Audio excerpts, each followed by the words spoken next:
Hey there, welcome to the Intentional Academy podcast, where we believe that life is best when it is lived on purpose. If you want help finding time for what matters most, launching your dream career, and building a prosperous future, then you should visit us at intentionalacademy.com. I'm your host, Tony Farrar, joined by your co-host, Justin Thomas, and we are thrilled that you're tuning in today. What's up, Justin? Hey, how's it going?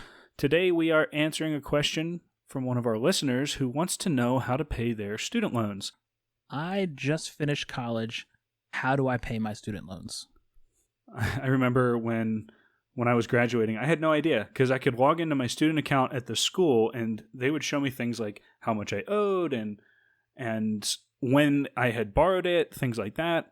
But I had no idea who to send the money to. When were they going to start asking for it? How much were they going to ask me for? And a lot of times it was you were sent this amount here, this amount there, this amount there, and there's no cumulative. And in some instances, some's private, some's federally subsidized. So, how much do I even have? How much debt is even there? Like, yeah, right. And when do I have to start paying it? I mean, yeah. So the logistics. That's what we're going to talk about today, and we totally get it because this can be very confusing, especially if you hadn't had to do it yet, which most of us haven't. So let's start with the basics. When you actually borrow the money, somebody gave it to you. Who? There's two major different types of student loans. You can have a federally subsidized student loan or you can have a private student loan. Federally subsidized basically means that the federal government guarantees the loan and they guarantee the loan agency your payment. So you're in debt to the government, but you're owing to another organization. Like I had two different types of federally subsidized student loans. And when I paid my loans, I was paying to the Vermont Student Assistance Corporation. And I went to Virginia Tech. So it doesn't really make sense. Yeah, I paid mine to Great Lakes. They were a banking institution out of like Ohio or Michigan or somewhere up there. But guaranteed, you're going to get something in the mail. Make sure when you leave school, because it's going to be the address that you listed as your permanent address while you were in school is going to be the first ones to receive your bill. It's going to be in the mail. You will be contacted. Don't worry about that. They're going to find you. Yeah, they want their money back. And when it comes to who they is at this point, it's helpful to know that if it's a private bank, they're going to come directly to you. You owe them money. They're going to ask you to send them a payment.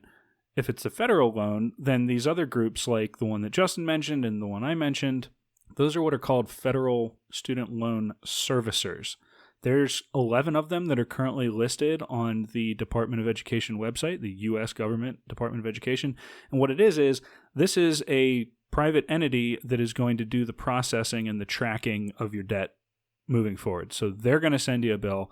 They're going to ask you for a payment. They have a website. You're going to set up a username and a login, and that's where you're going to either mail a check or do an online payment once your payments start.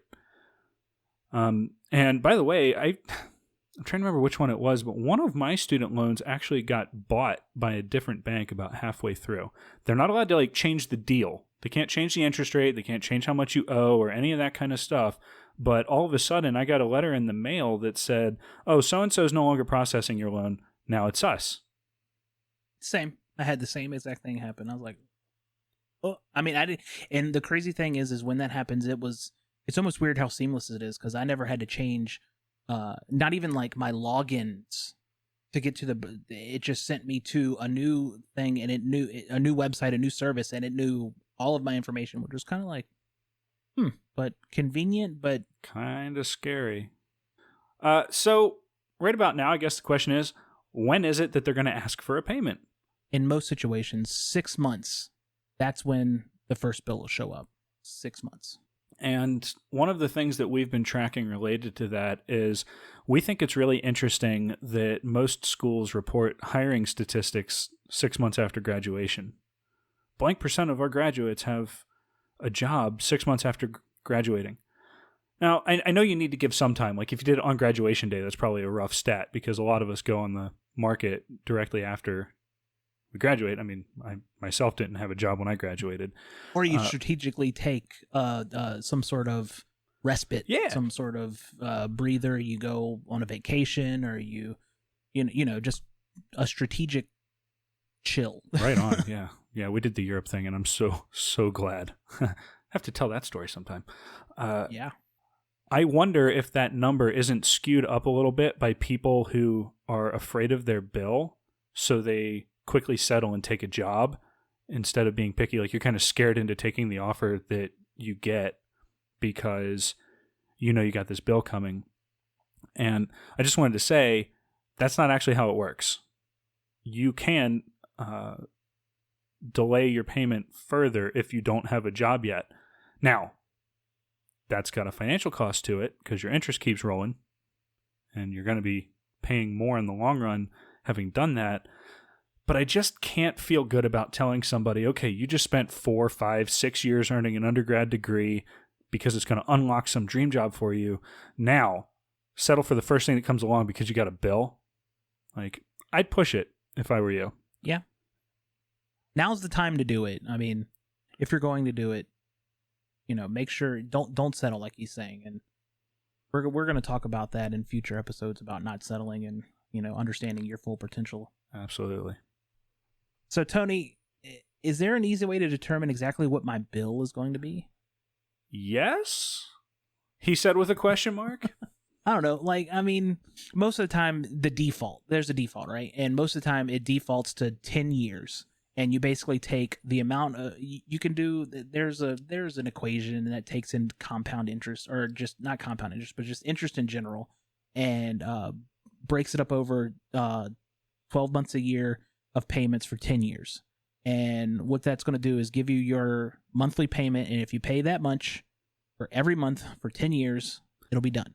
The really nice thing is you don't even have to do it with an equation anymore. The U.S. Department of Education has the loan simulator tool on their website. And so if you Google that, you can actually just log in, you type in the numbers, and it'll tell you. Don't Google it. Put it in the show notes. Oh, maybe we could do that. Yeah, God bless. The standard payment plan is a 10-year plan. So however much you owe, they're going to figure out what you'd have to pay monthly to pay that off in 10 years at your interest rate. Upside to that, you're done in 10 years, and it's probably the lowest version of the interest that you'll pay if you stick to one of their plans. Downside is it's got what could feel like a large bill up front when theoretically you have the smallest paycheck that you're ever going to have again in your life. And so a lot of people find that payment plan very restrictive, very difficult to actually meet. And so they started in on these other plans that basically shrink your payment. Disclaimer, if your payment gets smaller, you're going to pay for longer, and it is going to cost you more in the long run because of the interest. So all of these plans that they offer that lower your payment today cost you more in the long run, but that might just be a necessity if you got to keep the lights on today. You got to eat today, so you deal with it. So there's a million of them. We're not going to try and explain all the differences between the different plans. There's things like a graduated plan where you still pay it off in 10 years, but your payment goes up every 2. So you start with a small one and it gets bigger and bigger and bigger. So 9 years from now, your bill will be much bigger than it was today. There's things like the extended plan where you just shift to paying it off in 25 years instead of 10. Imagine the interest on that. Yeah, it's rough. It's rough. But then there's a bunch of different ones that all are in some way tied to how much you earn. There's one called the pay-as-you-earn plan. There's another one called the income-based plan, another one called income contingent, and another one called income sensitive. Every one of them has some sort of a formula for calculating how much you have to pay today based on what your income is. Here's the fun part. I paid my student loans off in 2.5 years. When I graduated, we had $95,000 in total debt. That was cars, credit cards, furniture payments, all kinds of crap. About 55 of it was student loans. And 2.5 years later, we were done. And my minimum payment for my student loans never was a number bigger than $0 per month. When I first graduated, I didn't have a job, so I got myself on the income-based plan. And they calculate that using last year's tax dollars. Last year's tax dollars for me were 0 or very small. And so my required payment was 0 for an entire year. But during that year, I sent them money. Every time you do that, it pushes the due date for your next payment farther back. So I don't owe anybody anything for 12 months, but I paid. Now I don't owe anything till month number 13. By the time the income-based plan went away, I switched over to one of the other plan. I don't know what it was. They ramped up. Maybe it was still just income-based, but I had to pay now, or I would have had to pay now because of the fact that now I had a taxable income. But I'd paid so far in advance that my next due date was like 3 years. Actually, I remember the day we paid it off, my due date was 2023. We paid it off in 2018.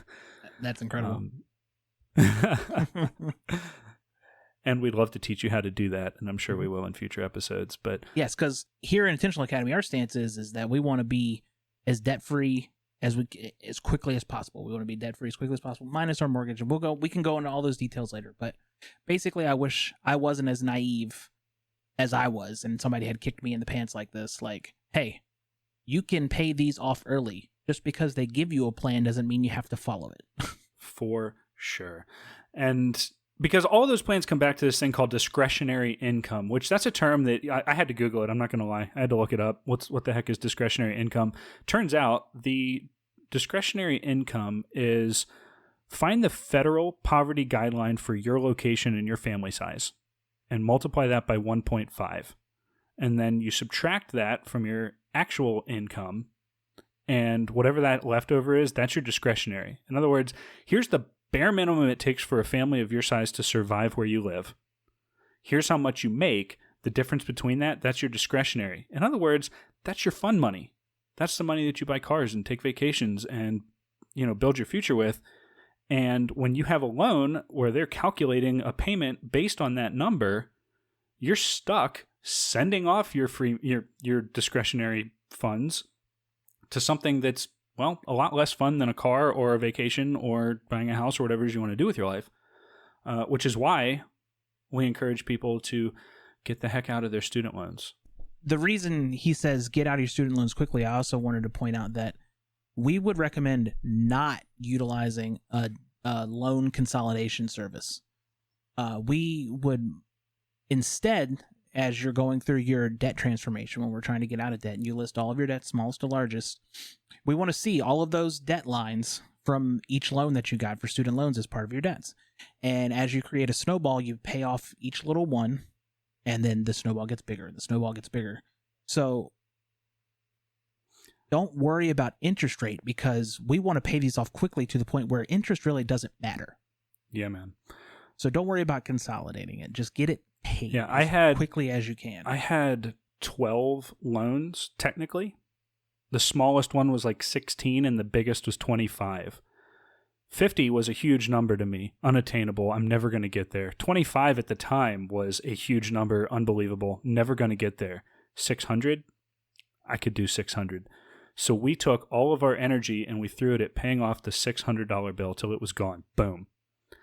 Bonus, by the way, when you finish a complete debt, your required monthly payment actually goes down because you closed an account.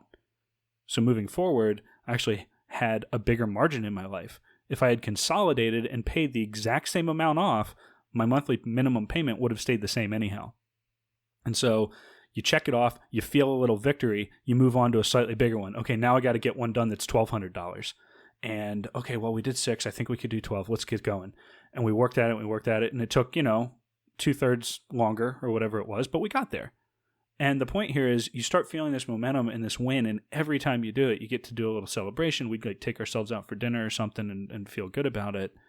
And if we'd have consolidated, we wouldn't have had that. It would have just been, well, I guess we're 0.8 of the way to our financial goal. Here's a graph. Yeah. Every time you pay off a line of debt, it's very emotional, and it just empowers you even more to get the rest of it gone. So basically, though, if we want to put all this together in our plan, it's 6 months after you graduate, you are going to be contacted by the loan services that you took out to pay for your education. Our recommendation, given your situation, is to pay it ASAP. Start paying as much as you can as quickly as possible. And while you're at it, one last little asterisk on that. If you had any loans that were accruing interest, at the end of your grace period, this is the one and only time that your interest will compound. They throw it over into your main balance, and then you start paying interest on that interest. And so at a minimum, what we tell people is at least try to pay down any previously accrued interest before the end of your grace period, because it'll actually save you money in the long run. Although That's a very good point. We're hopeful that you'll get even farther than that. Listen, this is kind of scary stuff. It's a lot of math maybe, but it's actually quite simple. Live on less than you make and get the heck out of your student loans as soon as you possibly can. What we have noticed, both in our own personal experiences and in the people that we've coached, is that belief and commitment is so much more important than math. Once we committed to getting out of debt, money just starts appearing. Income tax refunds, stimulus check because everybody's on lockdown for Corona. I had overtime every paycheck, even though I'm on salary. I never in a million years would have thought that I had an opportunity for overtime as a college professor. I had overtime. I found side work, people send gifts, and every single time unexpected money showed up, we threw it at that debt. And somehow, I did my math. I'm a nerd. I expected it was going to take us 7 years to get out of debt, and somehow we did it in 2.5. 5 extra years of money just shows up. There's this weird gravity that happens. All while enjoying life too. Yeah. We've had budget episodes. I'm sure we'll have budget episodes in the future and our debt transformation episodes. But we did not stop living. Yeah, man. We just had a specific focus. Yep. We still did things. We still went out, but we had a specific focus. Absolutely. So, how do you pay your student loans? Well, your federal loans are going to go through a loan servicer, and private loans are going to go straight to the bank that you borrowed it from. In either case, they are going to be in touch if you're patient, but if you want to get started early, which we recommend, you can track them down using the U.S. Department of Education website. Debt is no fun. We have been there. We're really happy that student loans gave us access and gives you access to an education, but don't let that erode the financial benefit of that education. Right? Everybody makes more money if they have a degree, or so they tell us. Don't give up that margin by letting them siphon your paycheck into debt payments for the next several decades. Speaking of paychecks, let's talk about jobs again. Next week, we're going to help you answer one of the most common interview questions out there, which is, tell us about your strengths and weaknesses. Yeah, and we wanted to just reiterate that the show is here to support you. If you have any questions you'd like to answer, head over to intentionalacademy.com/podcast and drop us a line there. If you find value in this episode, leave us a review on whatever podcast app that you're receiving this from. Don't forget to subscribe so you don't miss anything. We share bonus episodes with our subscribers that you won't hear anywhere else. And lastly, please share this episode with somebody that you know could utilize this information. We'd really appreciate it. Yeah, thanks so much. That is all for now. Have a great week. Yep, have a good one.